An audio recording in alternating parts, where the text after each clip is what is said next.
आप लोग फिर से आपके बीच में मौजूद हूँ एक नई मोटिवेशनल कहानी के साथ, जिसका टॉपिक है मीठी बोली। हाँ दोस्तों, कभी कभी हम कड़वा बोल जाते हैं, अपने दोस्तों से, अपने मित्रों से, अपने परिजनों से हम गलत बोल जाते हैं, जिसका प्रभाव हमको बाद में देखने के लिए मिलता है। कहानी को शुरू करते हैं दोस्तों, पर उससे पहले मेरे चैनल को सब्सक्राइब जरूर कर लीजिएगा ताकि आपको नई कहानी अपडेट होती रहे। एक बार की बात है, एक राजा ने एक सपना देखा। उसने सपने में देखा कि उसके सभी दांत टूट गए हैं और केवल एक बड़ा दांत उसका बचा है।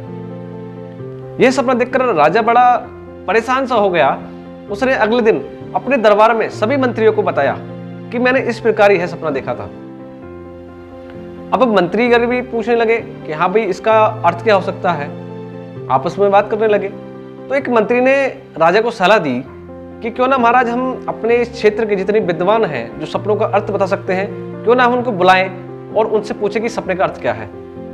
राजा ने कहा ठीक है, ऐसा ठीक रहेगा, और जाओ और जा करके अपने पूरे राज्य में यह बात कह दो। अब उनके मंत्री ने यह आदेश सुन करके पूरे क्षेत्र में अपना डंका पिटवा दिया और कहा कि जो भी इस राजा के सपने का अर्थ बताएगा उसको महाराज एक उचित इनाम देंगे।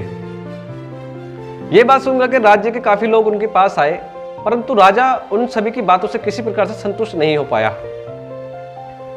अब एक व्यक्ति जो बड़े विद्वान थे, काशी से उन्होंने अपनी शिक्षा ग्रहण की थी, वो राजा के सामने आए और उन्होंने उस सपने का अर्थ बताना शुरू किया। उन्होंने कहा कि हे राजन, ये सपना तो बहुत बेकार है।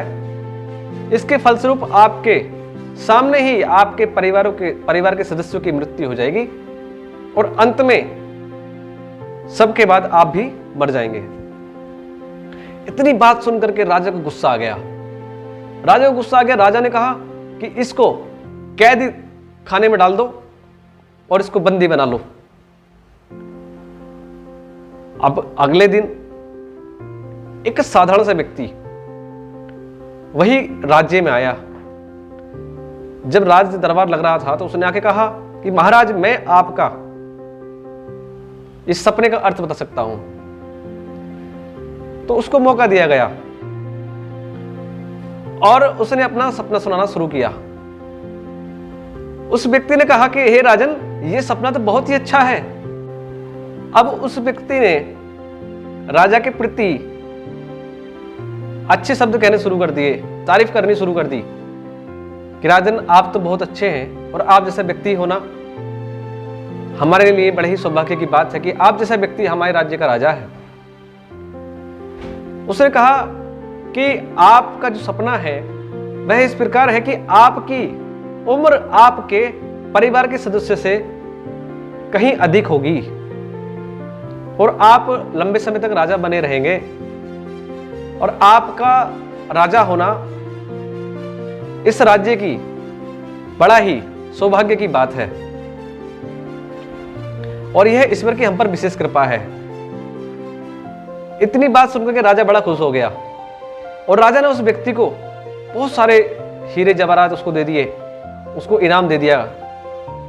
परंतु दोस्तों, दोनों व्यक्ति ने एक ही बात की थी। पहले व्यक्ति ने कहा था कि आपके परिवार के लोगों की मृत्यु पहले हो जाएगी और अंत में आपकी मृत्यु होगी। परंतु वही बात दूसरे व्यक्ति ने कही कि आप अपने परिवार से अधिक जिएंगे।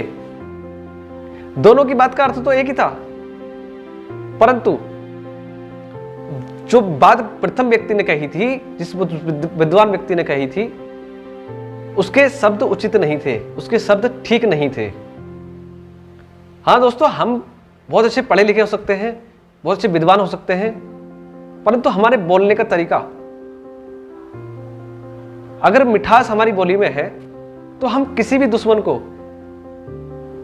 अपने बस में कर सकते हैं। उसको, उसके प्रति हम प्यार से बोल करके उसको भी अपने लिए उसके मन में प्रेम भर सकते हैं।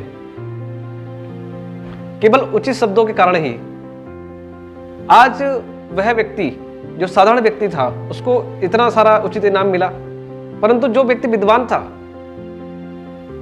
इतना समझदार था, उसको फिर भी कारागार मिला, उसको जेल मिली, क्योंकि उसने सही शब्दों का चयन नहीं किया था।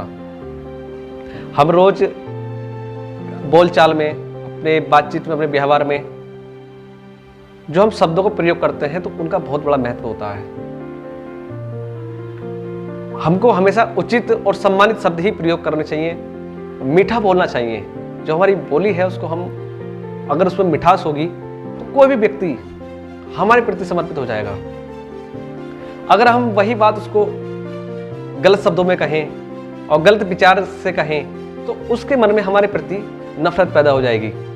तो दोस्तों, इसलिए कहते हैं कि हमेशा मीठा बोलना चाहिए, हमेशा खुश रहना चाहिए और हमेशा सभ्य तरीके से अपने जीवन को जीना चाहिए।